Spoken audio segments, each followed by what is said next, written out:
Buenas noches, somos doctores. Doctor Fernando, le doy el pase. Adelante, por favor.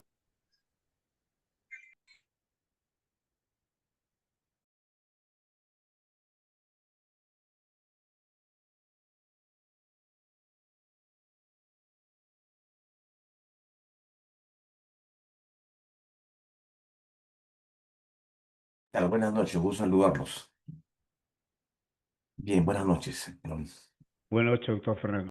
¿Qué tal? Buenas noches. Nuevamente mi agradecimiento a la institución INLAE por esta penúltima sesión conmigo, donde vamos a desarrollar todo lo relativo a lo que significa en el Perú y en el mundo la figura de un tribunal constitucional, el órgano de control de la Constitución, ¿no?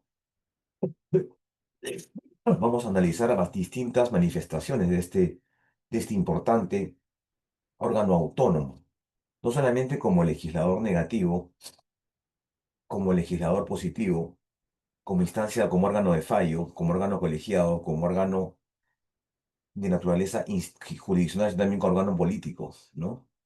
Y vamos además a ver algunas otras circunstancias que tienen que ver con esta labor de control dual. La verdad se cumplen varios aniversarios. El año 24, el año de 1924, exactamente, fue la primera vez que se entra en el mundo la figura de un tribunal constitucional. Y precisamente en Checoslovaquia, por a iniciativa del profesor Hans Kelsen, ¿no? Este importante pensador alemán que plantea la figura de en principio, una nueva interpretación de la Carta Política. El profesor Hans Kelsen plantea que la Constitución debería ser una norma jurídico, normativa, racional y positiva. Y el otro concepto es necesario para ello la presencia o la existencia de un órgano de control totalmente independiente al Poder Judicial. Es decir, que no sea parte de los poderes fácticos, sino sea un órgano autónomo e independiente. Bueno, el hecho es que este órgano se creó en el año 24 y tuvo 3 años de funcionamiento. Y Hans Kelsen fue precisamente el presidente de esa institución. Después se crea el año 26, si mal no recuerdo, el Tribunal Austriaco, ¿no? También tuvo una vigencia de 5 años. Esa experiencia se traslada nuevamente, posteriormente a Alemania, el año, si mal no recuerdo, el año con la Constitución del año de 1949, en plena guerra, en plena Segunda Guerra Mundial. Y posteriormente se traslada a Alemania, perdón, a Italia y Portugal. En América Latina, esta suerte, como dicen algunos, primavera de los tribunales constitucionales, llega ya con bastante énfasis y fuerza.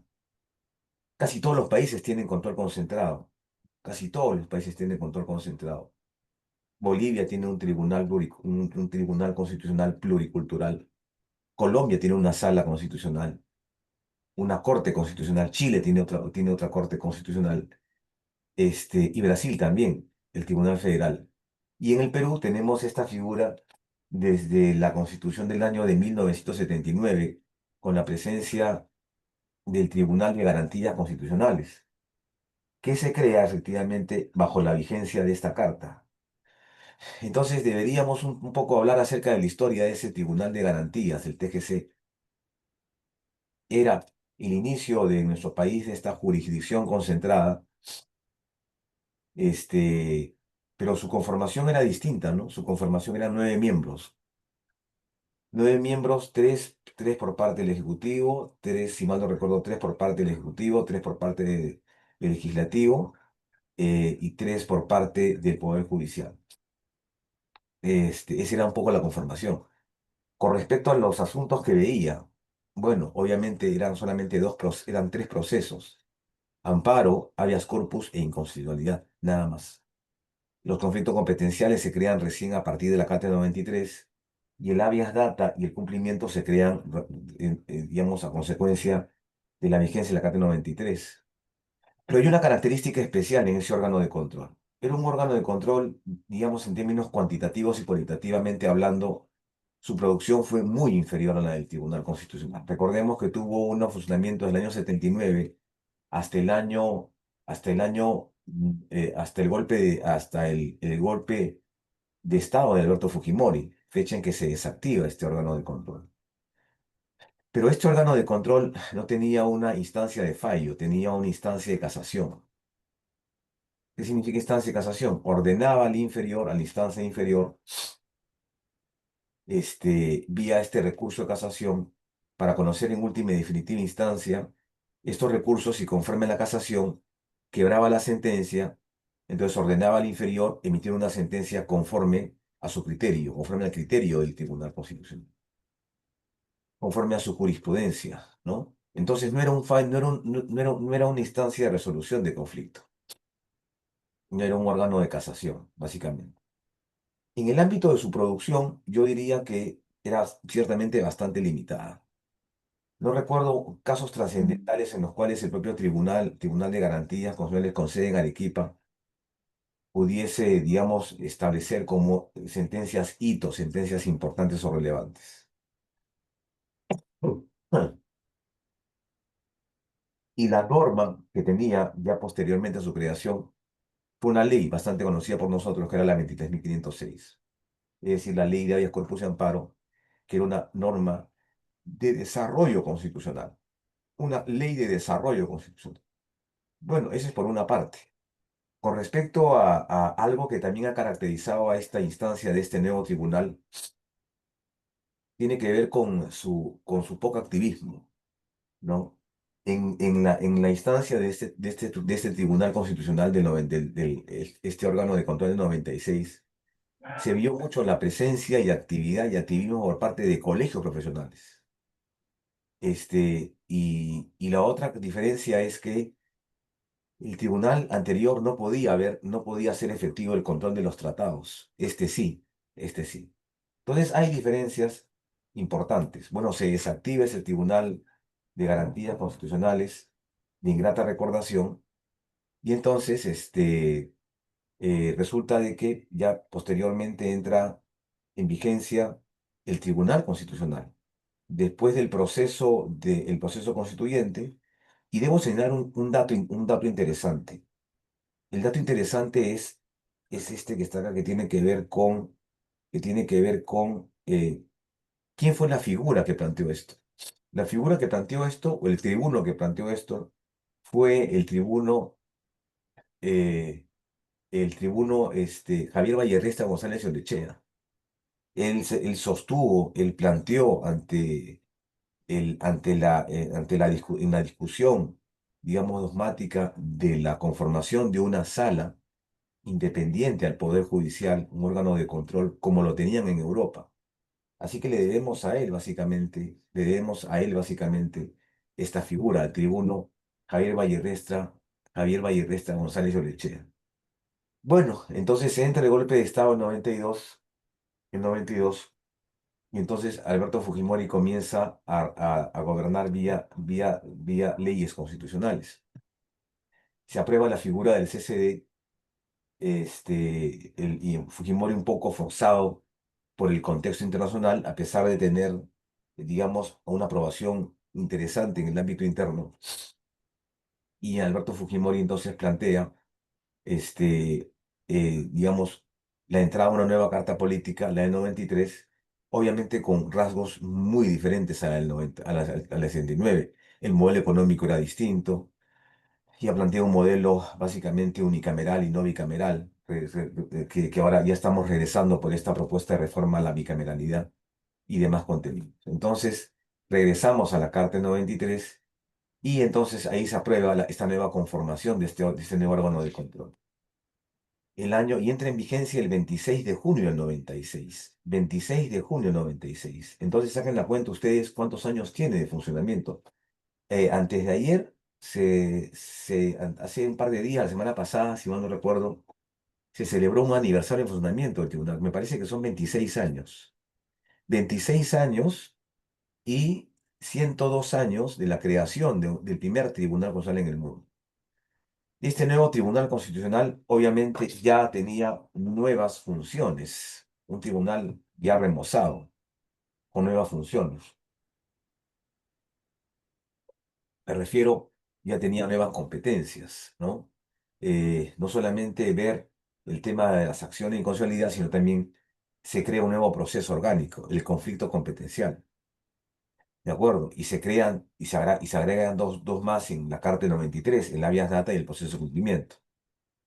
Pero cuando ya se aprueba mediante la Ley Orgánica 26435, su ley orgánica, ¿no? Como todo acá, digamos, comienza, se juramenta y había un conflicto muy importante ahí, ya el año 98 con respecto a la norma de la interpretación auténtica de la ley de reelección, lo cual motiva que efectivamente la mayoría fujimorista, ya que controlaba el Ejecutivo y que controlaba el Legislativo, y quería extender obviamente su poder al ámbito de un órgano autónomo e independiente como el Tribunal Constitucional, decide denunciar a tres magistrados del tribunal por infracción a la Constitución. Al magistrado Rey Terry, Manuel Aguirre Roca y a la doctora Delia Reboredo Mazano de Muro. Entonces el tribunal que constaba conformado por 7 miembros, ya deja de funcionar correctamente de manera completa. Solamente podía abocarse por el quórum a resolver, a resolver las denegatorias recaídas en los procesos de la libertad. Nada más porque para las otras funciones no tenía absolutamente nada de quórum. El tribunal estuvo descabezado del 96 al año 2000, 2000 más o menos, sí, 2000 efectivamente, fecha en que Alberto Fujimori es destituido del cargo, en todo caso renuncia por fax a la presidencia de la República y asume la presidencia Valentín Paniagua Corazao, cuyo primer acto presidencial fue declarar la nulidad de esa resolución legislativa que había destituido a estos magistrados del Tribunal Constitucional y con ello se completa el quórum. De ahí en adelante es una historia distinta, ya un tribunal empoderado, un tribunal completo, ya que tenía facultades no solamente para comprender, no solamente fenómenos políticos, sino ya un tribunal completo frente a un contexto político ciertamente conflictivo, ¿no? Ciertamente conflictivo, de una aspiración del poder y aparte resarcir el concepto de la democracia. Entonces es un poco una historia que yo se las he contado de manera muy sucinta, pero siempre es bueno saber, digamos, cómo es que se crea y en qué contexto se crea este Tribunal Constitucional. Bueno, entonces veamos básicamente cuál es el texto o el contorno de ese Tribunal Constitucional. ¿Qué es el Tribunal Constitucional? En principio, y a tenor de lo dispuesto en la Constitución Política del Estado, artículo 200 y siguientes, es básicamente el órgano de control de la constitucionalidad. ¿De acuerdo? Primero, o sea, es el órgano de control de la constitucionalidad autónomo independiente. El órgano de control, o sea, en principio no es ningún poder del Estado, ¿no? No es ningún poder del Estado, no depende ni del Poder Judicial, depende sí el Congreso en su nombramiento, ¿no? En su nombramiento de los 7 miembros que lo conforman, mediante una comisión facultada con un mandato expreso, convocar a los 7 miembros, ya sea por invitación o ya sea por cuotas partidarias. Entonces, es ante todo un órgano que se conoce como un OCA. ¿Qué es un OCA? Un órgano es un órgano autónomo constitucional. ¿Y cuál es la función de los OCAs en un Estado de Derecho constitucional? La verdad es diversa. De todos los OCAs que tenemos, que más adelante vamos a ver un poco de naturaleza, pero hay que precisar esto. Aló. De todos los OCAs que tenemos, un OCA, ¿qué cosa es? Básicamente, un órgano creado al amparo de la Sí, Constitución. comisaría. Su función, su función, su competencia, su función y su competencia está claramente desarrollado en la Constitución. Si este órgano o cualquier órgano no está desarrollado por la Constitución, entonces no sería un OCA. Esa es una primera condición. Si el órgano no está contenido en la Constitución, entonces no es un OCA. No sé, se me ocurre, por ejemplo, ¿no? Por ejemplo, la Superintendencia de Armas y Municiones de Azucambio. O, por ejemplo, Migraciones. Migraciones no es un órgano constitucional porque es un órgano adscrito al Ministerio del Interior. ¿Qué cosa es una OPD? Bueno, si no es una OPD y no es un organismo regulador y no es un ministerio, entonces ¿qué cosa es? Será pues un OCA. ¿De acuerdo? Entonces es el órgano de control. Los OCAS están básicamente regulados por normas en específico, que son leyes orgánicas, y que tienen funciones diversas y especializadas en el contexto de la Constitución. A saber, digamos, labores de órgano colegiado, de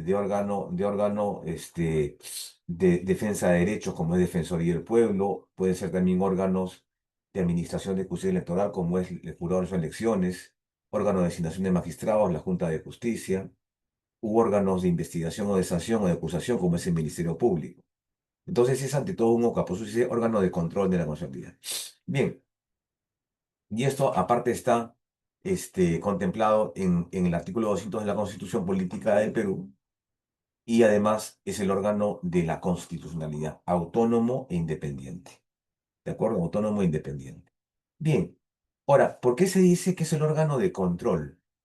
Buena pregunta. ¿Qué significa el control en términos constitucionales? El control significa aquella labor que hace un órgano de estas características. Es un conjunto y se entiende como un conjunto de procedimientos, tanto políticos como jurisdiccionales, destinados a garantizar la jerarquía de la Constitución.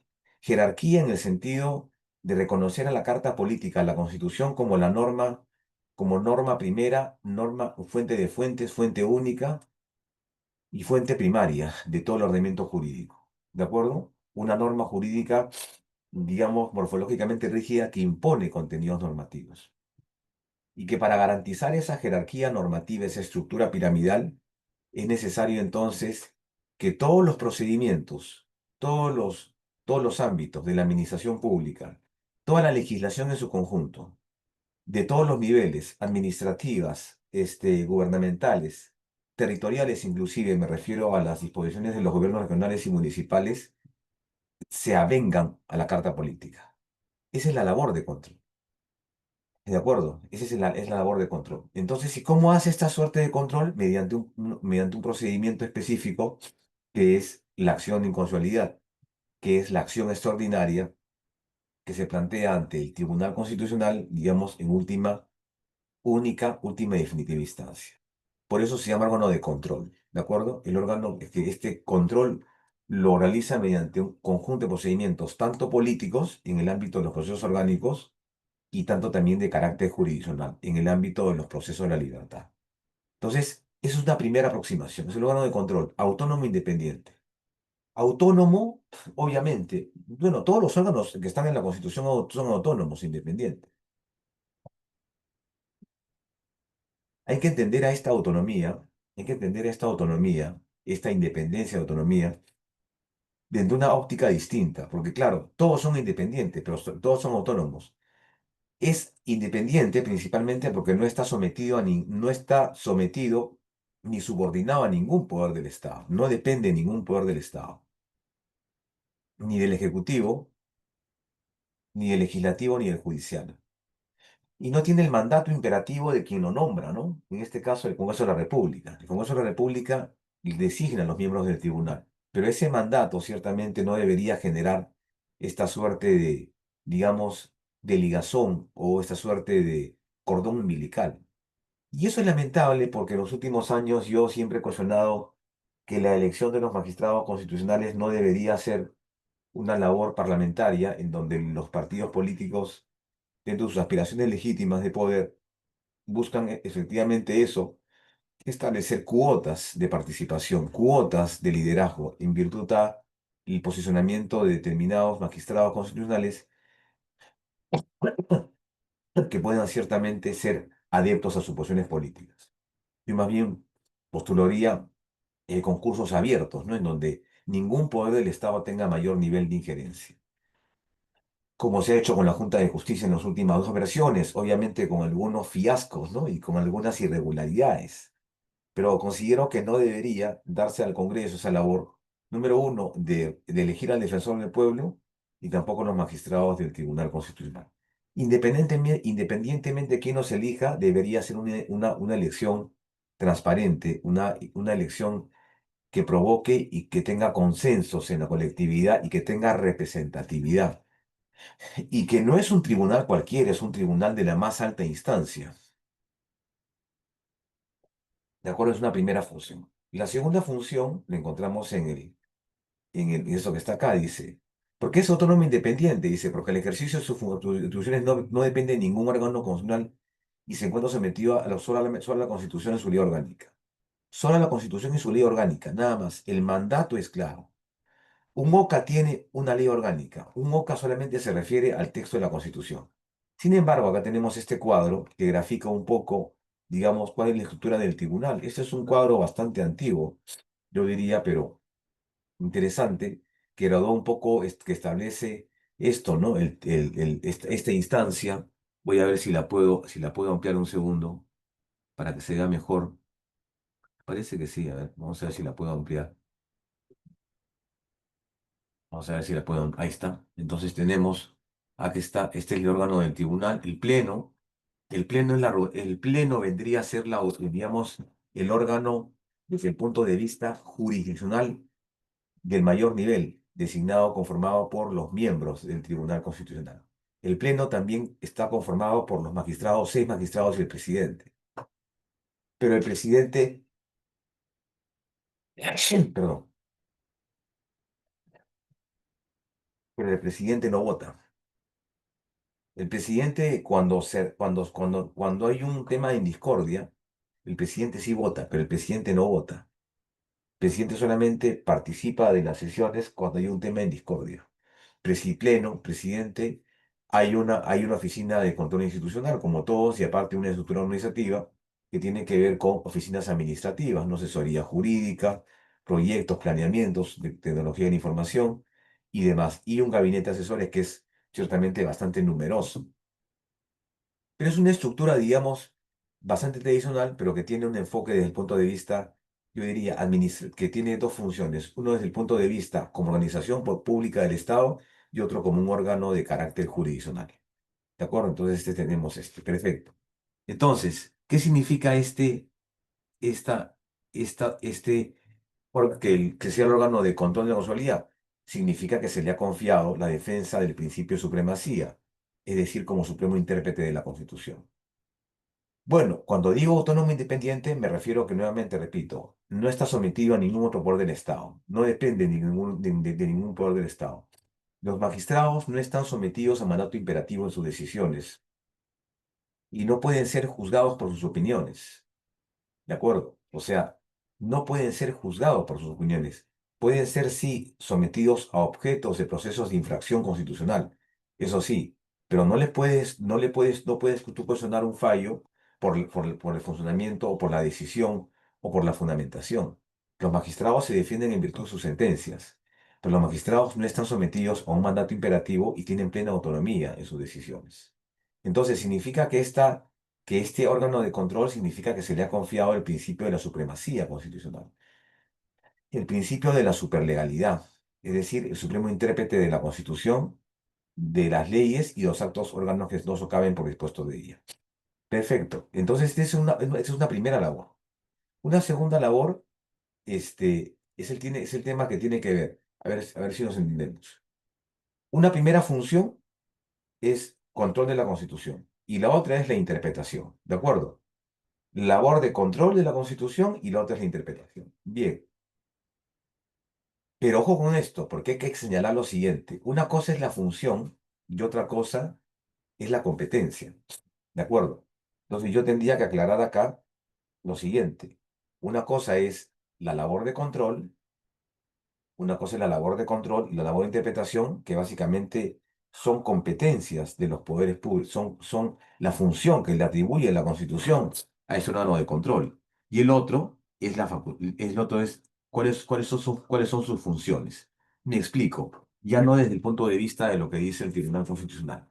Vamos a hablar acerca de otro OCA. Por ejemplo, ¿cuál es la función de la Defensoría del Pueblo? La función de la Defensoría del Pueblo, conforme al artículo, si mal no recuerdo, 169, es garantizar la vigencia plena de los derechos de la persona y la sociedad en su conjunto frente a la indebida prestación de los servicios públicos. Esa es la función. ¿Y para qué es competente? ¿Para qué es competente? ¿Ah? Es competente para emitir recomendaciones, para plantear procesos constitucionales, para intervenir como amicus curiae en procesos de inconstitucionalidad, es competente para proponer procesos administrativos. Una cosa es su función y otra cosa es su competencia. De tal forma que en este caso la competencia está asignada pues, en la ley orgánica, pero también en la Constitución Política del Estado, artículo 200. Y que no hay que confundir. Una cosa es función, control e interpretación. Pero la otra es básicamente la labor de conocer en última y definitiva instancia, ¿de acuerdo? Número uno, los procesos de inconstitucionalidad, los procesos orgánicos en suma, que involucra ¿qué cosa? La acción de inconstitucionalidad y el conflicto competencial. Perfecto, ya. Ese por un lado. Y por otro lado, conocer en última instancia y definitiva las denegatorias recaídas en los procesos de la libertad vía el famoso RAC, este famoso recurso de agravio constitucional. Es decir, el RAC viene a ser ¿qué cosa? El vehículo en el cual el propio Tribunal Constitucional, digamos, conoce este tipo de procesos, ¿no? Este tipo de procesos. ¿Mediante qué cosa? Mediante el famoso RAC, recurso de agravio constitucional. ¿De acuerdo? Bien, este recurso de agravio constitucional se plantea, como ustedes saben, ante la instancia del Poder Judicial. Se plantea ante la instancia del Poder Judicial, no se plantea ante el Tribunal Constitucional. Y este recurso de agravio es el vehículo mediante el cual estos, estas sentencias desestimatorias, improcedentes e infundadas, llegan a instancia del tribunal vía el caso del RAP. Entonces yo diría que en virtud a esta segunda función, de esta ya no función sino competencia, es una competencia, yo diría, desde el punto de vista dual, porque involucra dos jurisdicciones. Por un lado, la jurisdicción ordinaria y por otro lado, la jurisdicción constitucional. ¿De acuerdo? Es una suerte de examen en una instancia, digamos, única, una instancia en una última y definitiva instancia, pero no única. En el caso de los procesos de inconstitucionalidad y los conflictos competenciales, ahí la cosa es distinta, ¿no? En ese caso la cosa es distinta, porque en este caso ya estamos hablando de que ya no son los sujetos, pues ciertamente en el caso del conflicto competencial que plantea esta demanda, sino son los entes y los poderes públicos, entre ellos, o dos o más contra ellos. Entonces ahí se plantea básicamente una especie de supuestos de legitimación ciertamente restringidos o limitados a los poderes del Estado. Pero acá el tribunal opera en una instancia ya no opera en una situación única, última y definitiva. ¿De acuerdo? Pero yo diría que básicamente son dos tipos de competencias, ¿no? Competencias de conocer la verdad y lo otro es competencia para conocer el RAP y competencia para conocer las acciones de inconstitucionalidad y los procesos competenciales. ¿No? Es básicamente eso.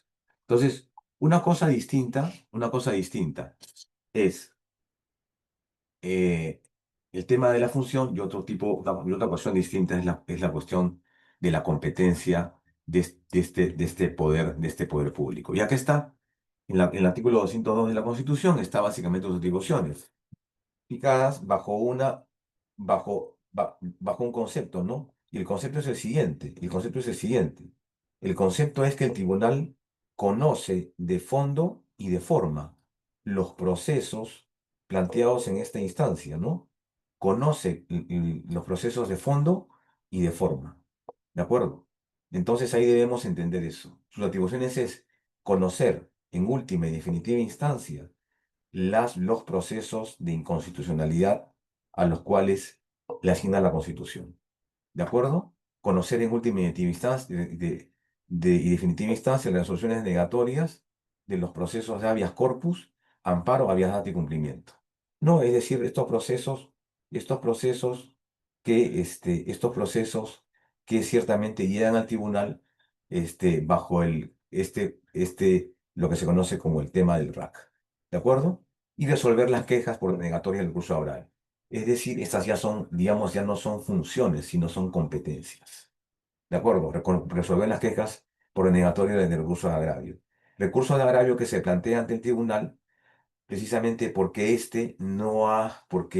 porque la instancia inferior, en este caso, la instancia última del Poder Judicial, que ha emitido la sentencia que motiva el RAT, no lo ha admitido, posiblemente no ha cumplido con los requisitos para su traslado. Es decir, que el proceso salga de la vía constitucional y que salga de la vía judicial y que llegue a la vía constitucional. Perfecto. Entonces, en puridad, ¿qué es lo que el tribunal conoce? Estos son los siete procesos, pero con una excepción: habeas corpus, amparo, habeas cumplimiento y consolidad, conflicto competencial, o también llamado conflicto de atribuciones competenciales, entre otros, es decir, en suma, procesos orgánicos y por la libertad, y el proceso de acción popular, que este no lo ve, este no llega a instancias del Tribunal Constitucional. El proceso de acción popular llega básicamente ante la Corte Suprema y ahí termina.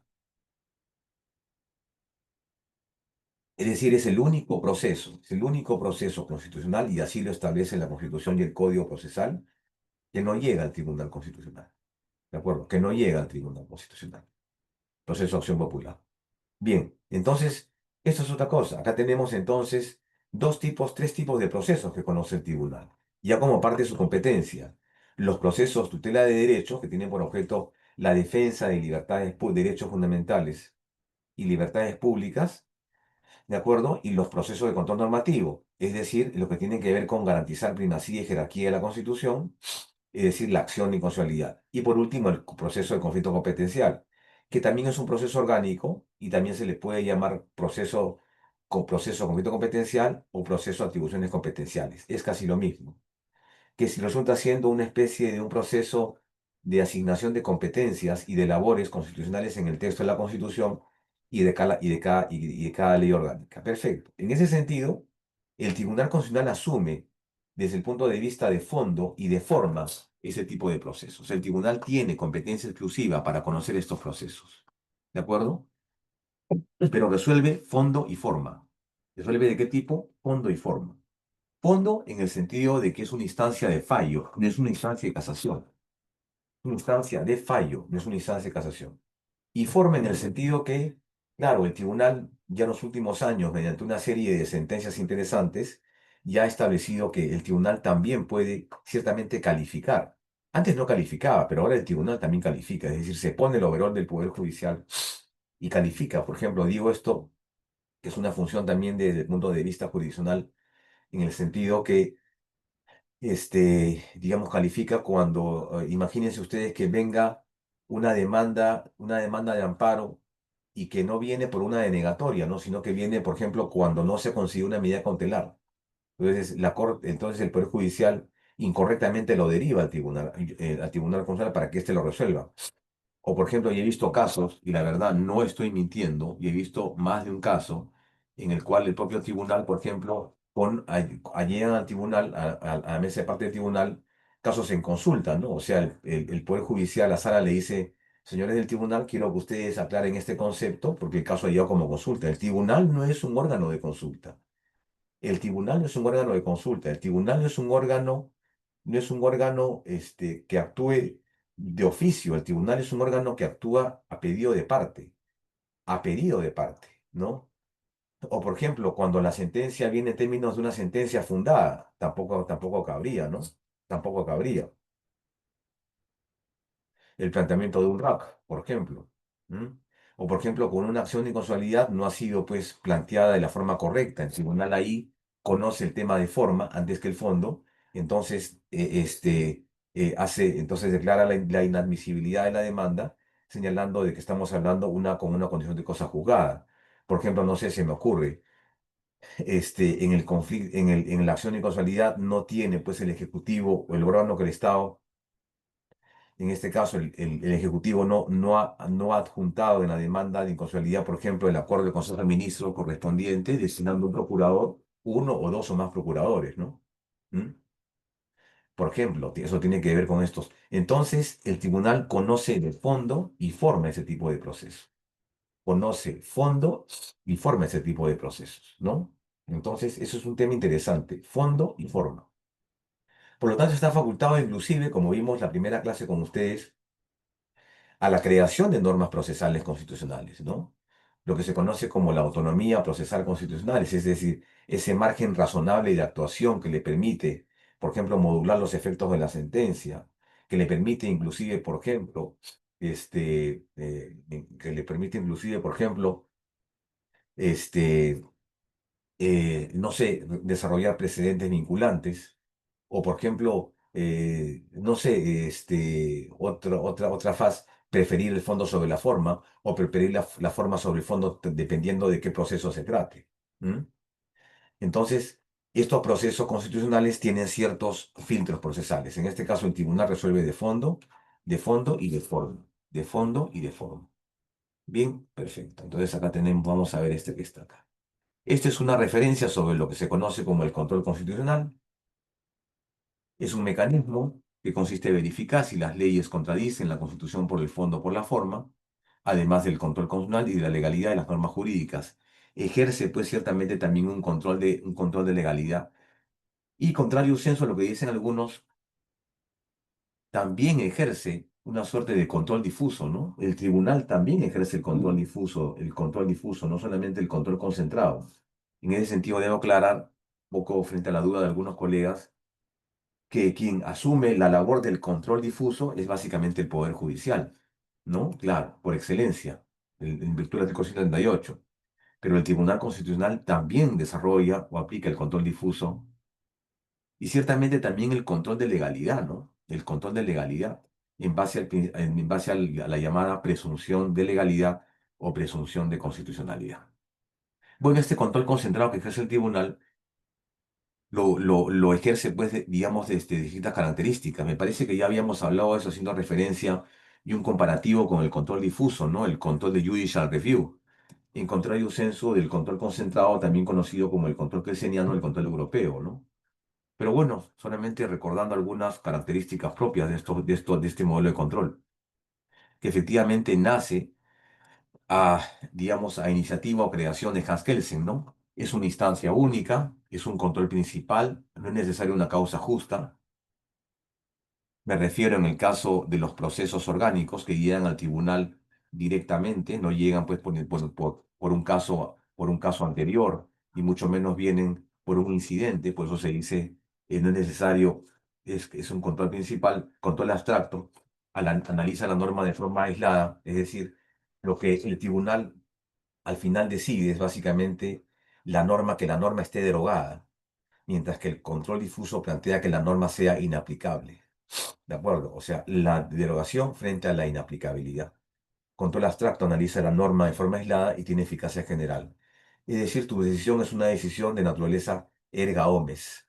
Su decisión vincula a los poderes públicos, vincula a las partes de manera intensa y vincula inclusive a los particulares en su decisión. Más adelante vamos a ver cuáles son esas otras funciones del tribunal, digamos, que se han dado como consecuencia al desarrollo de la jurisprudencia. No únicamente es órgano de control, no únicamente es el órgano, no únicamente es el órgano digamos, de interpretación de la Constitución, sino también es una serie de otros casos más que vamos a ver más adelante. Me parece como va la sesión al final de la misma, ¿no? Perfecto, ese es el fundamento. Bueno, entonces, acá también hay un tema interesante, porque el Tribunal Constitucional resulta siendo la cabeza de la jurisdicción constitucional. Pero es extraño, ¿no? Porque esta jurisdicción constitucional ciertamente en la Constitución no existe. Repito nuevamente, es un tema extraño, ¿no? Porque esta jurisdicción constitucional en la Carta Política no existe.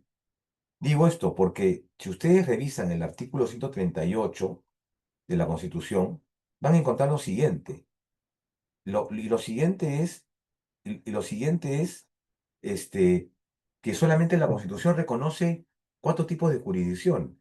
La jurisdicción arbitral, la jurisdicción ordinaria, la jurisdicción privativa y la jurisdicción nativa de comunidades nativas y campesinas. Cuatro. No está la jurisdicción constitucional, tampoco está la jurisdicción contenciosa.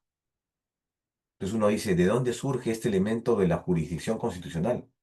¿De acuerdo? Y eso mucho se confunde también cuando uno habla acerca de la magistratura constitucional. Una vez se confunde y dice, claro, la magistratura constitucional está conformada por el TC, y eso no es correcto. La magistratura constitucional está conformada por todos los órganos que conocen en su momento este tipo de procesos. Es decir, una corte superior, un juzgado constitucional es magistratura constitucional. Por ejemplo, un juez penal que conoce un habeas corpus es un juez constitucional. Por ejemplo, un juez civil donde no hay juez constitucional es parte de la magistratura constitucional. Una sala, una Corte Superior de Justicia es magistratura. La Corte Suprema es magistratura constitucional. En tanto y en cuanto conozcan los procesos constitucionales. ¿De acuerdo? Entonces hay esa suerte de confusión. Y acá tenemos cómo se entiende el tema de la jurisdicción constitucional que ejerce el Tribunal Constitucional dentro de esta visión. Perfecto. Es la capacidad de recurrir a órganos del Estado en busca de satisfacción de pretensiones, cuyos titulares son generalmente los particulares, pero también pueden ser otros órganos del Estado. Es decir, estamos frente a los procesos orgánicos, en el caso preciso en el caso de los conflictos competenciales, ¿no? Es la capacidad de resolver las pretensiones de las partes envueltas en un litigio. Pero un litigio que tiene que ver, digamos, desde el punto de vista del enfoque del derecho constitucional. Por tanto, esta acción es de carácter abstracto y tiene como sujeto la persona, y en tal sentido lo que busca es activar ante un ente del Estado, porque el tribunal es ante todo también un ente del Estado, ese tipo de conflictos, pero no cualquier conflicto. Aquel conflicto que esté directamente vinculado a aquello que la Constitución establece, dispone, fija, reconoce, regula o simplemente prescribe, tanto en el ámbito de la Constitución orgánica como en la Constitución dogmática, en la Constitución programática, en todos los ámbitos. En cuanto a la jurisdicción, ella se atribuye a los órganos que tienen la misión de llevar a cabo el desarrollo de tales pretensiones. Perfecto. Bien, y en este caso, pues dependen de cada país, ¿no? Nuestro modelo constitucional, bueno, difiere de los otros modelos, obviamente. La justicia constitucional no es una justicia uniforme, ¿no? Obviamente, no es una justicia uniforme. Acá quiero señalar lo siguiente. No necesariamente deberíamos hablar de un tribunal constitucional. Puede ser también una sala constitucional. Puede ser también una corte constitucional. Por ejemplo, el caso de Colombia. Colombia es un caso extraño porque Colombia no tiene, digamos, la denominación, no es un tribunal constitucional, se llama Corte Constitucional. Sin embargo, tiene las funciones propias, un órgano de control concentrado. Lo que ve básicamente son los procesos en la jurisdicción colombiana se llama proceso de tutela, por ejemplo, ¿no? Acción de tutela, que es más o menos para una básicamente el tema del amparo, ¿no? El tema del amparo constitucional, por ejemplo. Entonces, hay distintas denominaciones. En nuestro país se conoce como el Tribunal Constitucional. Sin embargo, el hecho de la denominación no lo restringe a un ámbito estrictamente judicial. Perfecto. Bien. Entonces, siendo el tribunal la cabeza, digamos la cabeza visible, la cabeza mayor de esta jurisdicción constitucional, habría que definir ciertamente qué significa por jurisdicción constitucional. Se entiende como el presupuesto del sometimiento mediante la utilización de procesos e instancias destinadas a garantizar la vigencia de la Constitución. ¿Y cómo se hace eso? Mediante los dos procesos, ¿no? Los procesos orgánicos y los procesos de la libertad. Básicamente, procesos orgánicos y procesos de la libertad. Bien, ¿y cuáles son esos fundamentos? La Constitución es un corpus normativo que contiene normas y principios, tiene efectos erga omnes y tiene un proyecto de vida común comunitario. Bueno, este es un tema ya básicamente teleológico, ¿no? De la Carta Política, que tiene que ver básicamente, claro, es un corpus normativo que requiere ser interpretado. Entonces, así como existe, digamos, en la epísteme jurídica, distintos ordenamientos que pretenden interpretar la norma, por ejemplo, en el caso del Código Civil, hay una norma, tiene su epísteme jurídica, y su epísteme jurídica, ¿cuál es el Código Procesal Civil? ¿De acuerdo? Digamos, su epísteme sustantiva. El Código Penal tiene también una norma, una epísteme jurídica sustantiva, el Código Procesal Penal. Entonces, ¿y quién? Y la Constitución Política del Estado tiene su epísteme. Digamos, no la tenía hasta que entra en vigencia el llamado Código Procesal Constitucional, que es la epísteme, que es el órgano que es la norma interpretativa o el parámetro interpretativo, efectivamente, para interpretar la Constitución como norma jurídica. Bien, entonces, dentro de ello tenemos ya algunas características para comprender esta jurisdicción constitucional. Y lo primero es que estamos frente a una existencia de una constitución morfológicamente rígida. ¿Qué significa eso? Una constitución es morfológicamente rígida cuando la Carta Política establece un procedimiento específico, técnico, exclusivo, independiente para su reforma. Una constitución política no puede ser reformada por un mecanismo igual que cualquier otra norma. Otra norma se regula por una derogación, ya sea una derogación tácita o expresa. La Constitución se deroga por un procedimiento en específico, técnico y especializado. ¿Cuál es? El tema de la reforma de la Constitución. Es decir, ya sea por una propuesta de legislativo, ¿no? O una propuesta ciudadana y requiere qué cosa, dos legislaturas extraordinarias. Y si no hay acuerdo, se lleva esto a un referéndum. Es decir, la existencia de una constitución morfológicamente rígida supone la existencia de un procedimiento complejo, distinto a una norma cualquiera, y la existencia de un órgano con capacidad resolutiva, como es el tribunal, como no lo era el Tribunal de Garantías Constitucionales, que era un órgano básicamente de ¿qué? Un órgano de casación.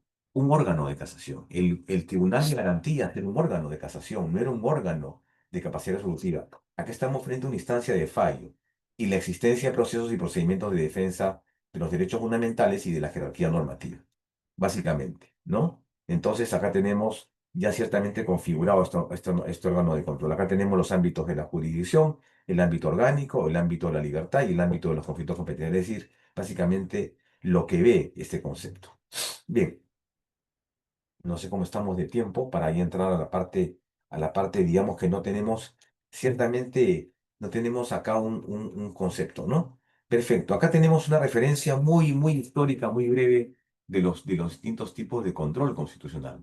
Y quiero comenzar con este, que ya lo habíamos señalado, el modelo europeo, el modelo kelseniano, ¿no? Que es el modelo que tenemos en el Perú basado en la creación kelseniana, 1918 y 1920 en el modelo austriaco. El modelo americano, nacido en Estados Unidos en esta famosa sentencia, el caso Marbury versus Madison, ¿no? Del juez Marshall, histórica sentencia de este órgano de control norteamericano. Y el modelo político, creado básicamente por la Revolución Francesa, en otorgar este control de la Constitución a un órgano de naturaleza política. Y ahí hay que señalar otro elemento más importante. Hay estamentos que contemplan efectivamente lo que se llama el Consejo de Estado, ¿no? El Consejo de Estado es una instancia que yo diría no es una instancia de control constitucional, sino es una instancia de control preventivo, porque sale la norma del Congreso o del Legislativo, y entonces va a este Consejo de Estado. El Consejo de Estado entonces determina la viabilidad constitucional. Entonces, una vez que el Consejo de Estado determina, estudia, analiza esta viabilidad constitucional, la norma ya entra en vigencia luego de esta examinación. Es el modelo político, ¿no? Y además también tenemos el modelo dual. El modelo dual es el que tenemos en el Perú también. Un modelo de una doble jurisdicción, es decir, en el caso de los procesos de la libertad, pasa por una instancia primera, en primera y segunda instancia, por el Poder Judicial y en una segunda instancia por el Tribunal Constitucional. ¿De acuerdo? Por eso se llama modelo dual. Y un modelo único y definitivo que tiene que ver con las acciones de inconstitucionalidad y los conflictos competenciales. Entonces, solamente haciendo una referencia a estos modelos, a estos distintos tipos de jurisdicción que se han planteado, digamos, en el concepto, en este concepto. Bien, entonces quiero entrar entonces a este modelo de control constitucional, este que está acá, y quiero entrar a esta parte en donde voy a señalar qué otros temas más del Tribunal Constitucional. Por ejemplo, este modelo mixto, ¿no? Propio, por ejemplo, en la realidad de nuestra América, como es el caso de Venezuela o México, en donde un solo órgano, la Corte Suprema, aparece como única instancia o control final, pues reconoce tanto el control incidental como americano como el control abstracto a través de la acción popular de inconstitucionalidad, el control mexicano y venezolano. Bien, entonces acá tenemos esto, acerca de los tribunales constitucionales. Un tema, yo diría, un tanto histórico, también doctrinario, ¿no? Que tiene que ver mucho con lo que estamos hablando el día de hoy. ¿Qué cosa es el Tribunal Constitucional en suma? Es un órgano en principio autónomo. Es en principio un órgano autónomo, un órgano concentrado, un órgano autónomo, un órgano independiente, un órgano con una facultad de fallo, con una facultad de decisión que tiene dentro de nuestra estructura constitucional, tiene dos grandes funciones, control de la Constitución y la labor de interpretación, y que tiene como competencias, como competencias, que no es, no es necesariamente su función, primera competencia, conocer en última, única y definitiva instancia las acciones de consolidar y los momentos competenciales, y su otra competencia es conocer en última y definitiva instancia los RACs que se plantean contra las denegatorias de los procesos de la libertad. Eso es básicamente un tribunal constitucional. Perfecto. Pero yo les decía que este tribunal pues tiene ciertos límites, ¿no? Por ejemplo, ¿cuáles serían los límites? Y mucho se discutió eso con respecto a la entrada en vigencia del Tribunal Constitucional. Pregunto, por ejemplo, ¿un tribunal constitucional podría haber normas preconstitucionales, es decir, leyes que han sido dadas antes de la Constitución del 93? ¿Sería posible eso? Porque claro, yo particularmente pienso de que no sería correcto que el propio legislativo imponga límites a la labor del tribunal. Yo más bien yo soy de la idea que un tribunal debe, ¿qué cosa? Que un tribunal debe establecer su autolimitación, que un tribunal constitucional debe principalmente, ¿qué cosa? Establecer su autolimitación, o sea, debe autolimitarse. Y no ser un tribunal, pues, desbocado, ¿no? No debe ser un tribunal desbocado. Perfecto. Entonces, ¿cuáles son los límites? Dice, la Constitución o sus leyes complementarias le dan competencia algo a los tribunales constitucionales para que existan en el sistema. Sí, pero ciertamente estamos frente a un tribunal que tiene límites porque el Tribunal Constitucional, mediante este principio que hemos señalado, me parece que en la clase pasada, que se refiere a la autonomía procesal constitucional, puede hacer una creación interpretativa de normas, ¿no? Puede inclusive ir más allá de lo pedido. Puede inclusive, por ejemplo, pasar de un legislador negativo a un legislador positivo, por ejemplo. Puede inclusive ver cuestiones, las llamadas cuestiones políticas, es decir, lo que se llama en la doctrina las cuestiones no justiciables, los temas no justiciables, por ejemplo, también lo podría ver. Entonces yo particularmente pienso de que los límites del propio tribunal, perdón, los límites del propio tribunal debería ser una función, perdón, debería ser una función que el propio tribunal se establezca, o sea, un tribunal que se establezca límites.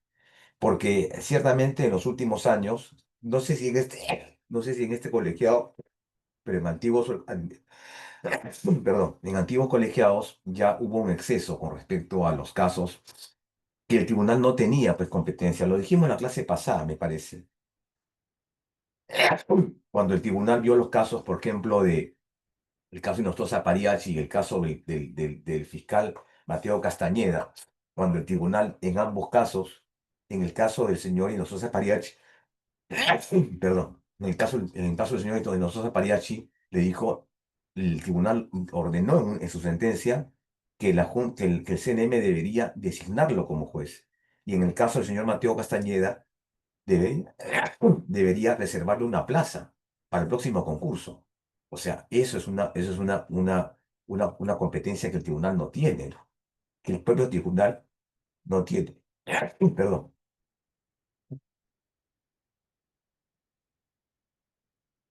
Bien. Entonces el tribunal solamente está sometido a su ley orgánica y a la propia Constitución. Nada más.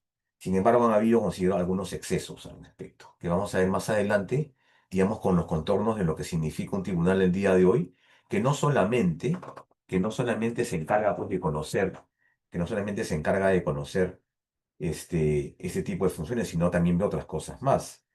Y esas otras cosas más están en virtud de lo que, digamos, el propio ejercicio del tribunal le ha planteado. Acá tenemos esto, por ejemplo. El tribunal como un órgano de carácter jurisdiccional. Es evidente, es evidente que el tribunal, que el TC, es ante todo un órgano de naturaleza jurisdiccional, con una estructura jerárquica, con la presencia y la existencia de un pleno. El pleno es la máxima instancia, la máxima instancia deliberativa del tribunal. ¿De acuerdo? El pleno es la reunión de los magistrados en las cuales expresan su decisión con el voto afirmativo en los casos que conocen. Entonces, el tribunal en principio tiene esa definición. Es un órgano de carácter jurisdiccional, jerárquico, ¿no? E independiente en el sentido que tiene la facultad y la independencia de establecer su propio ordenamiento, su propio reglamento, establecer su régimen de funciones y su estructura jerárquica y sus órganos de control, básicamente. Es un órgano de carácter colegiado. Si ustedes advierten, estamos hablando de un órgano conformado por 7 magistrados. En nuestro ordenamiento no se ha previsto suplentes y hubiera sido interesante que la legislación constitucional hubiera previsto suplentes, ¿no? Así nos hubiéramos evitado, por ejemplo, esta situación que ocurrió del 98, del 97 al 2000, en el cual el tribunal no pudo funcionar de manera completa porque no tenía el quórum correspondiente. ¿No es así? Entonces es un órgano de carácter colegiado. ¿Qué significa? Colegiado significa que toma decisiones de manera, yo diría, por mayoría. Por mayoría. Ahora, distinto es el régimen de los consejeros, ¿no? Que, digamos, yo no podría, pues, hablar, yo no podría decir, por ejemplo, que la Junta de Justicia tiene magistrados, yo diría que tiene consejeros, ¿no? Eso es un tema que no se ha desarrollado mucho en la doctrina administrativa, pero que en el caso de los magistrados del tribunal son jueces constitucionales, ¿de acuerdo? Entonces estamos hablando de órganos colegiados. Órganos colegiados, ¿qué cosa expresan? Expresan sus decisiones vía la sentencia. Las sentencias son actos procesales que ponen fin al proceso. Bien, y ahí entonces se emiten los llamados votos singulares. Los votos singulares no son otra cosa que esas decisiones de manera particular en la cual el magistrado está de acuerdo con el sentido del fallo, pero que no comparte los razonamientos o las consideraciones que hace el colegiado, sus colegas, o sea, los otros colegas. No es un voto en discordia, se llama un voto singular. Repito nuevamente, es una apreciación de un magistrado el cual está a favor en el sentido de la decisión, pudiera estar a favor o puede estar en contra, pero en el cual expresa su discordancia con respecto a los considerandos de la sentencia. Y ahí entonces radica un problema, ¿no?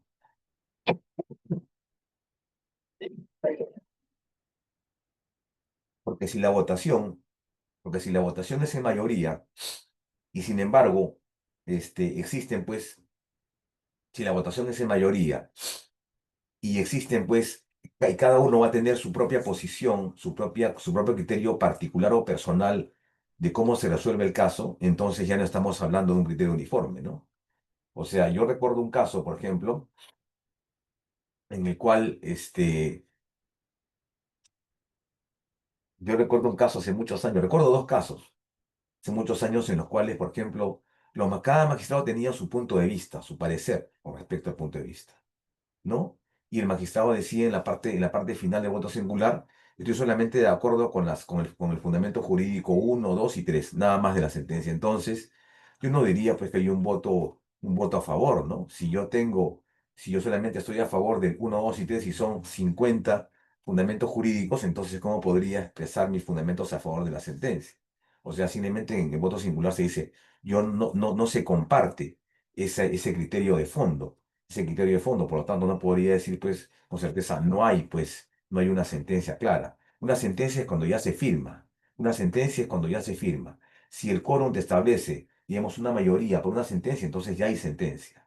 Si no se llega a resolver esto por un tema mayoría, entonces se llama al otro vocal para que asuma y para que rompa ese empate.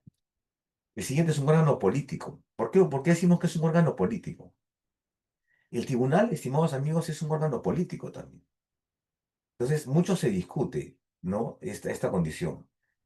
El año 2000, a partir del 2000 en adelante, el profesor César Landa, el magistrado César Landa, incorporó en el texto de la jurisprudencia un tema que se veía mucho en la sentencia de la Corte Suprema norteamericana, que se llamaban las cuestiones políticas, o las políticas questions. ¿Qué son las políticas questions?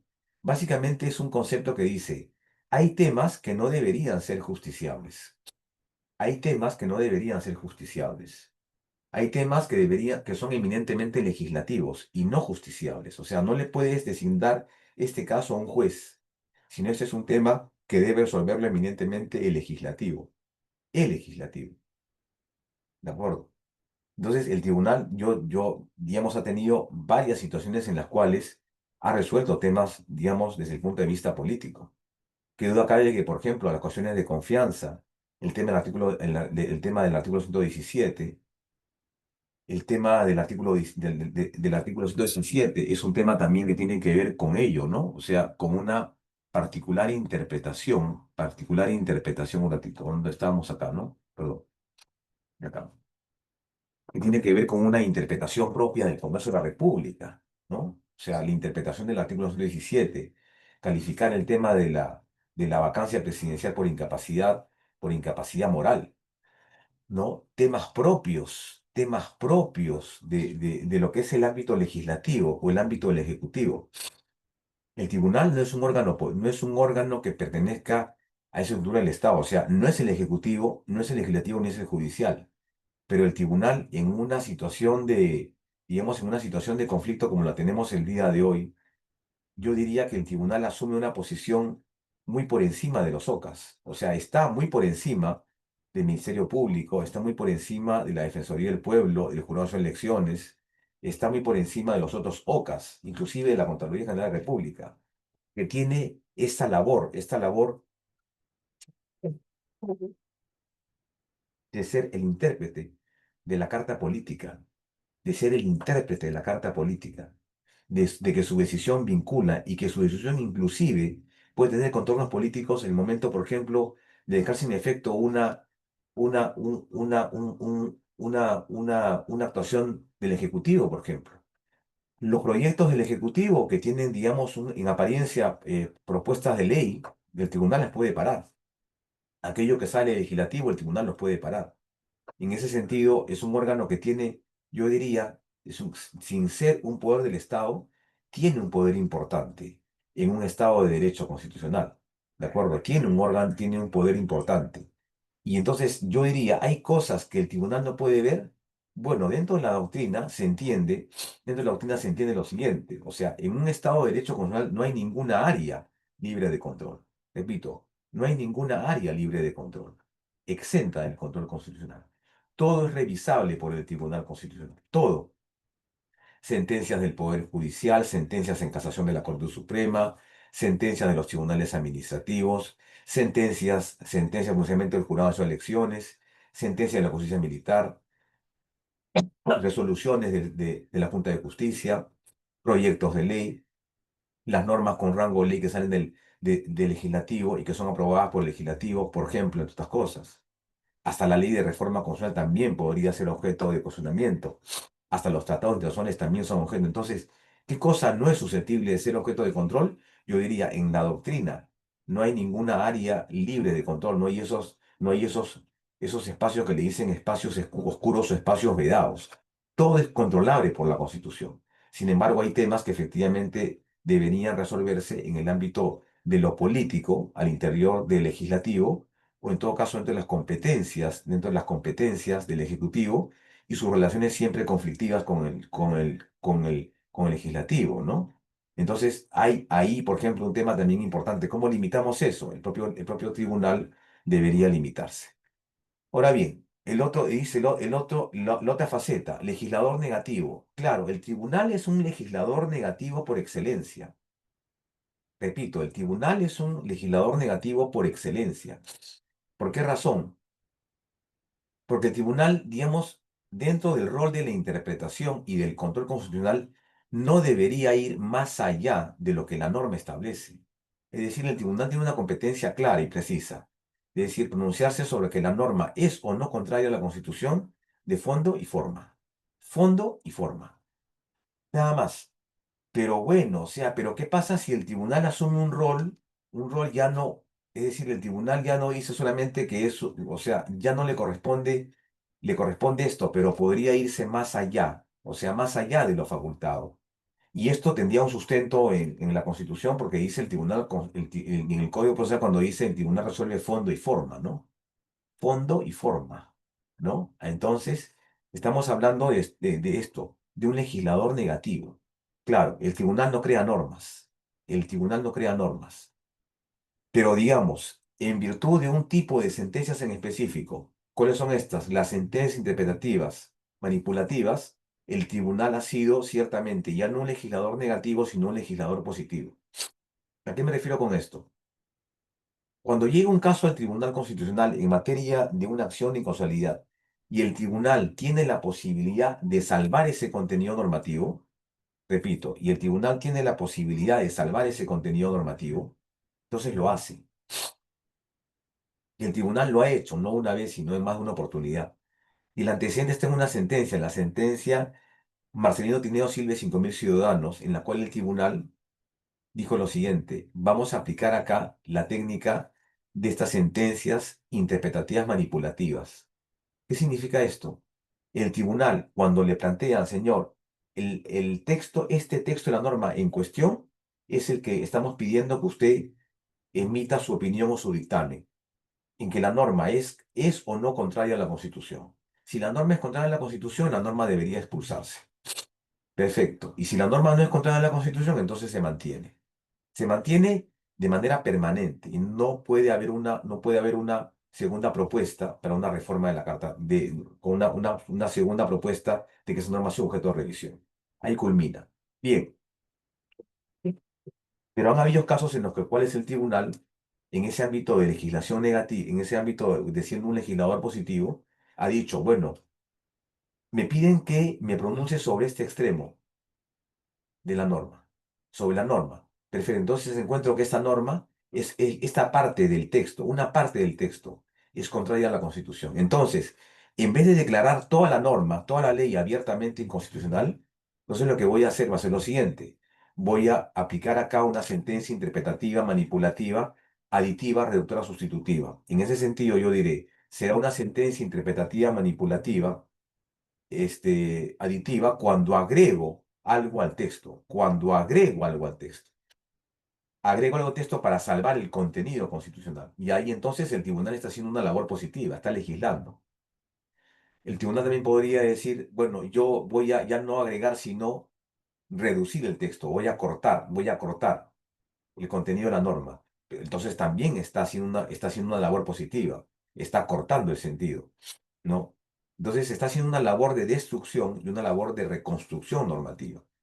O, por ejemplo, cambia un párrafo por otro, un texto por otro, una palabra por otra. Entonces, estamos frente a una sentencia interpretativa manipulativa sustitutiva. ¿De acuerdo? Entonces, el tribunal es básicamente también un legislador positivo.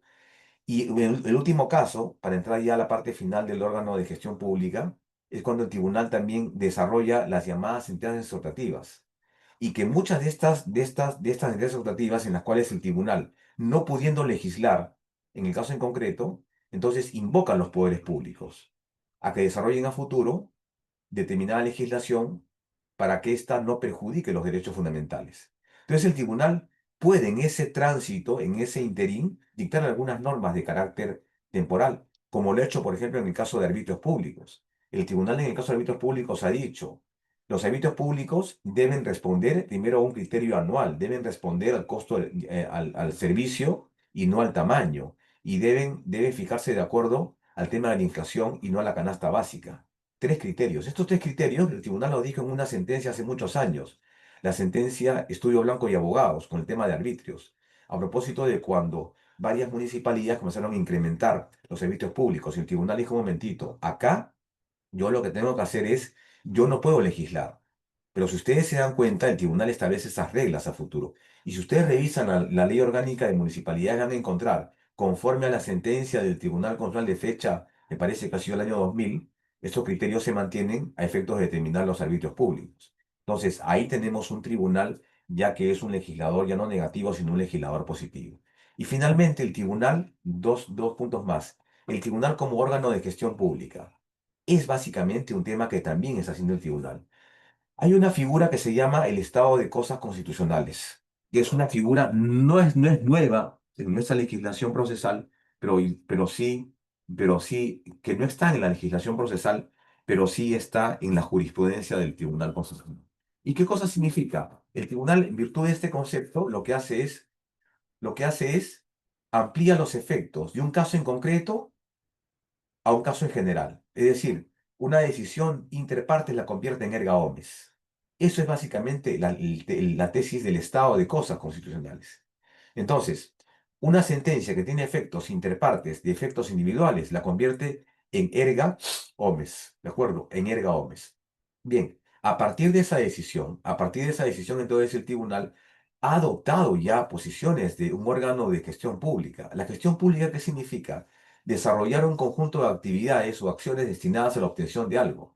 Y en este caso, por ejemplo, el tribunal, en varios casos, realmente voy a dar uno, en el que, por ejemplo, hay un caso de un señor que era un policía que mata a su esposa, ¿no? Y el señor es sometido a un proceso penal. El señor al final es objeto de una privación de libertad y el señor en el proceso manifestó que tenía una dolencia mental. El señor tenía un severo cuadro de esquizofrenia. Y a pesar de eso, el juzgado penal ordenó su internamiento, ¿no? Entonces el señor en esa situación en esa situación de privación de libertad ya comienza a, digamos, a tener un decaimiento en su estabilidad emocional. Entonces su abogado plantea un habeas corpus, ¿no? Y entonces el tribunal dice un momentito, ¿y por qué no lo traslada a este señor a un hospital? El INPE dice, no hay dinero. Bueno, perfecto, no hay dinero, pues. Entonces el tribunal se preocupa y dice un momentito, ¿y casos como este cuántos hay? Entonces ordena, vía una sentencia, de que todos los estamentos públicos, principalmente el INPE, el Ministerio de Justicia, informe sobre cuántas personas habían en esta condición. Es decir, personas privadas de libertad que en vez de estar en un penal deberían estar en una clínica porque tenían problemas mentales. 340 personas. Entonces el tribunal dijo, voy a establecer una situación de estado de cosas constitucionales. Es decir, voy a establecer que los estamentos del Estado me van a informar permanente y periódicamente, en un plazo, no sé, de 6 meses, el estado de estos casos de estas 124 personas. Van a hacer mesas de trabajo, van a hacer recomendaciones y van a informar periódicamente sobre eso. Es decir, un tribunal que está haciendo gestión pública. Un tribunal que está haciendo básicamente gestión pública. Y eso también tiene que ver con el caso, por ejemplo, el caso de la política de hacinamiento, ¿no? Cuando el tribunal ordenó que ya el año 2025 el Estado ya debería optar por una política de hacinamiento, cosa que no se hizo. Eso es parte de una política que le corresponde al Ministerio de Justicia y el tribunal ordenó, por ejemplo. Y finalmente, el tribunal como órgano reformador de la Constitución. Ahí es un tema interesante. El tribunal como un órgano de reforma en la Constitución. Vean, el tribunal no reforma la Constitución. El tribunal no reforma la Constitución. El tribunal interpreta la Carta Política. Pero si leemos la jurisprudencia del propio tribunal, el tribunal viene interpretando la Constitución política del Estado de manera permanente. El ámbito de los derechos, el ámbito de las libertades, el ámbito de los poderes públicos. Por ejemplo, voy a dar un caso. El tribunal dice, el artículo 27 de la Constitución, el Estado otorga al trabajador la adecuada protección contra el despido arbitrario. El tribunal lo ha interpretado una y otra vez ese artículo. Lo ha interpretado dentro de la casuística de los procesos del amparo. Y el tribunal lo ha interpretado y ha dicho, señor, frente a esto, yo interpreto de que esta lectura debe darse en el sentido siguiente. El Estado no te precisa cuál es la forma en que el Estado otorga al trabajador esa protección adecuada. La Constitución no te dice cuál es el proceso en el cual uno va a acudir. La Constitución te dice que el Estado otorga al trabajador esta adecuada protección contra el despido arbitrario. Lo que te dice el tribunal es que debe haber una tutela resolutiva, y una tutela resolutiva y una tutela eminentemente protectora. ¿De acuerdo? En ese sentido va esa interpretación a favor del trabajador. Entonces, el tribunal ciertamente hace una reforma constitucional, no, pero en todo caso hace una suerte de lo que llama Rudolf Schmidt una suerte de inmutación constitucional. ¿Por qué? Porque dentro de esto está diciendo, señor, la Constitución debe leerse así, de esta manera de la cual yo la interpreto. ¿De acuerdo? Sin modificarla, pero dándole obviamente una determinada interpretación. Y finalmente, el tribunal ya como un órgano legislativo, pero extremadamente positivo. Esta labor del tribunal de fijar precedentes vinculantes me parece una labor sumamente interesante, ¿no? Establecer reglas jurídicas de alcance general, a pesar de que la propia Constitución no lo ha previsto. A pesar de que la propia Constitución no lo ha previsto, pero el tribunal, en virtud de esta autonomía procesal, ha desarrollado este concepto de los precedentes vinculantes en modo y en número de 52, vean ustedes, ¿no? Entonces, esas son las otras labores que tiene el tribunal, ya no como órgano de control, ya no únicamente como intérprete, sino como órgano jurisdiccional, como órgano colegiado, órgano político, órgano negativo, legislador positivo, órgano de gestión pública y órgano reformador de la constitución política del Estado. 6 aspectos que deben tomarse en cuenta al momento de evaluar el concepto de la constitución y el concepto de este órgano de control, que ciertamente nos puede gustar, podemos estar en contra de sus decisiones, pero definitivamente es una de las decisiones más importantes y uno de los más importantes aportes de esta cultura constitucional. Así que larga vida al Tribunal Constitucional y a las funciones que éste realiza. Doctor Henry, como siempre, no sé si habrá preguntas. Los alumnos no se han caracterizado últimamente por ser tan acuciosos e intervenir en las sesiones, pero en todo caso dejo el micro abierto para alguna intervención de algún colega. Sí, doctor, quisiera, bueno, le traslado la inquietud a los alumnos participantes si pueden hacer una Digo la inquietud o disculpa del comentario. caso, ¿no? Porque estoy, digamos, severamente mal de salud y estoy con una gripe que la tengo ya hace casi una semana y media, doctor. Sí, doctor, un cuestionamiento, lo que le hicieron al TC es sobre cuando el Congreso aprobó de que ellos pueden autofinanciarse, que pueden manejar presupuesto público, y tengo entendido que no es así, el tenedor le da la razón. Sí, Bueno, pues yo lo lo he que pasa escuchado es ese comentario político, pero bueno, yo siempre, por cuestiones de trabajo y cuestión de cultura general, siempre estoy escuchando noticias todos los días, y bueno, pues no hay cosas que el TC no siempre, de la perspectiva de otro constitucionalista, tiene la razón, ¿no? Quisiera, por favor, al menos un comentario al respecto. sí, cómo no, lo que pasa es que Muy efectivamente, amable. o sea, el legislativo tiene una autonomía legislativa que se configura en virtud de este primer del Estado. Tiene una autonomía legislativa en el sentido de que es el único poder del Estado que asimismo regula su propia ley orgánica, que es el reglamento del Congreso. No tiene este monopolio de la legislación, que la comparte que la comparte con el Ejecutivo, pero siendo el órgano por excelencia y por antonomasia y por origen y por fundamento histórico, el órgano legislativo, tiene pues ciertas prerrogativas, ¿no? Y este hecho de que los congresistas no tienen iniciativa de gasto público, eso es mentira. Digamos, hay una serie de propuestas, por ejemplo, la creación de universidades, que definitivamente la creación de universidades digamos, sin aprobación de la SUNED o simplemente por el mandato popular o por la necesidad demográfica, efectivamente esto va a requerir básicamente cuestiones de desembolso de dinero. Tiene ahí una cuestión presupuestaria. Por ejemplo, cuando el propio Congreso sale y dice vamos a liberar la CTS, es un tema presupuestario. O sea, no está generando obligaciones del Estado, más bien está perjudicando una política pública. La política pública es un elemento fundamental del Ejecutivo. El Congreso debe legislar. El Congreso está llamado para legislar, representar y ser un órgano de control político, nada más. Pero el Congreso, bueno, ya ha venido tergiversando esta función hace muchísimos años sin ningún tope y sin ninguna limitación, básicamente. Gracias por la respuesta, doctor. Doctor, ¿alguna otra pregunta, por favor?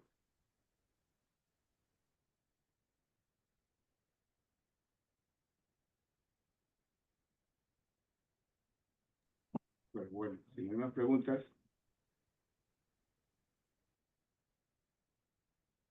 Listo, doctor, nos vemos el día lunes, me parece, a las 8:50. Vamos a ver ya el tema de los principios del Estado constitucional y sus distintas manifestaciones, que es un tema perfecto. distinto a la consideración del Estado de Derecho, ¿no?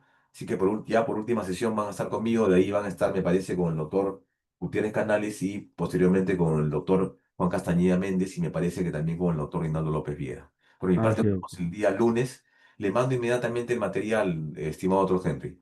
sí, por favor, doctor, muchas gracias por su participación y bueno, un fin de semana y nos vemos hasta el próximo lunes. Gracias. Gracias, doctor. Cuídese.